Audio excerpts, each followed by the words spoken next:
Hey, it's Samo, and welcome to the fifth module, which is all about building a link building team and creating efficient systems and workflows.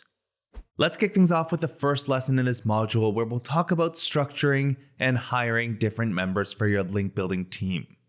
Now, there are two team models that I've seen work. The first model is to have a team of all-in-one marketers who do everything from writing the content to finding prospects, finding emails, and doing all the outreach. And the second model is when each team member focuses on just one part of the link building process. For example, you might have a prospector who only does prospecting, a vetter who only does vetting, and an outreach manager who only does the outreach. Now, the first model can be effective because the content creator will know their content best, and they'll also have a good understanding of who their link prospects are. But I've never seen a team do this efficiently.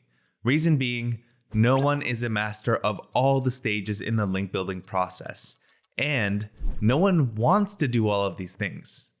For example, content creators might love the content creation and prospecting aspects, but I highly doubt that many will enjoy finding emails, vetting prospects, and/or doing email outreach. This leads to inefficiencies and sloppiness in areas where these all-in-one marketers aren't as strong. As for the second model, it's much more efficient because each person handles a part of the link building process. They become masters of their role, and over time, synergy is created within the team, leading to a system that works like an efficient assembly line. Everyone's doing their part. I'll expand on why I think this is the best way to go in the next lesson when we talk about systems, but first, let's talk about the different people you'll need to hire, the skills, traits, and qualifications you should look for, as well as an overview of their roles and responsibilities. So the first person is a prospector. Now, a lot of people look at this job as lower level, and I think it's because prospectors are often given an SOP to find prospects for common link building tactics like broken link building or the skyscraper technique. These are easy to put into a step-by-step process because it rarely requires creativity. But when you're going with the seed and lookalike approach that I taught in Module 2, it's a little bit more of a bespoke experience where you need to be able to analyze data and creatively execute on it. And that's why I think prospecting is arguably the most important part of the link building process for the seed and lookalike approach. Your campaign success is dependent on the relevance and quality of your prospects. Meaning, if you get your prospects wrong, then your outreach will be ineffective and vetting would have just been a waste of time. Now, as for skills and qualifications, this person should have strong knowledge in SEO, have solid researching skills, be an analytical thinker, and be creative. And their roles and responsibilities will primarily be behind the scenes. They'll work with the outreach manager to come up with pitch angles, work with content, design, and dev teams to ensure all assets are ready. And they'll set up the campaigns in a data management tool like Google Sheets or whatever you use in your organization. Now, their role also overlaps a lot with a project manager, and for that reason, I think they're usually the best person to manage projects until or if you need a dedicated PM. Alright, next up is the vetter.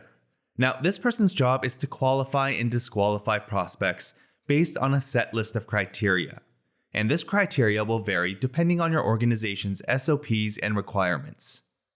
As for skills and qualifications, the two things I look for are attention to detail and their ability to follow instructions consistently. Now, their roles and responsibilities will actually be the most time-consuming. The majority of their time will be spent reviewing prospects and their pages to ensure they meet your list of quality standards. They'll also update prospect statuses in your spreadsheet and potentially find email addresses. Now, the reason why I say potentially find email addresses is because some people prefer to hire a dedicated email finder. But from my experience, my vetters have always done a better job at finding email addresses. Plus, the Blitz list eases quite a bit of this pain too. Alright, the final person on your team will be your outreach manager.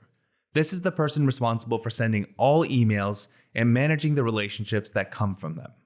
And because good outreach is all about relationship management, the skills I look for include strong communication skills, good with people, organized, strong copywriters, and creativity. As for roles and responsibilities, they'll be writing emails, templatizing them, and building and maintaining relationships with key people. Now, contrary to what many believe, outside of the prospector, I don't think vetters or outreach managers need any link building or SEO experience.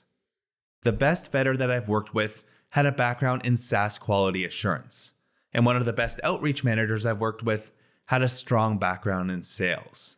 And the outreach manager I'm currently working with has a strong background in relationship building and copywriting. So in my opinion, when hiring and building your team, it's important to focus on the core competencies of the role, rather than looking for SEO specialists. Things like metrics are easy to teach, while creativity and people skills are not. Now, whether your team has a strong background or no background in SEO, you're going to need a system for them to work in. And the system is going to help you stay organized because there are a lot of moving pieces in a link building campaign. And it'll also smoothen out your processes to maximize your efficiency. So in the next lesson, we'll talk about the 5 key components to create a link building system. I'll see you there.